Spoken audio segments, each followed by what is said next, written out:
I forbindelse med, at vi snart skal levere en ny markant større kantpudser herude, har vi fået vores Langsavner kantpudser retur i bytte. Den bliver snart klar til salg. Der må vi så hurtigt være.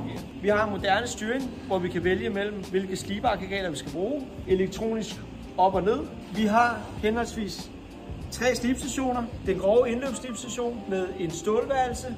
Efterfølgende en finere slibstation på en keramiksko, typisk til finish af massivtræ. Så har vi efterfølgende en lak grafitslibesko, eller til den helt fine mellemslibning på MDF-materialer, før og efter lak. Så har vi 2 komplette fræsestationer. Det vil sige, at vi både kan på oversiden og undersiden lave en radius 2, og vi kan faktisk også lave en 45 graders fas, både på over- og på undersiden. Langsavner-maskiner er nogle utrolig stærke og robuste maskiner, lavet og produceret i Østrig. De kører i en evighed, og den er klar til næste kunde.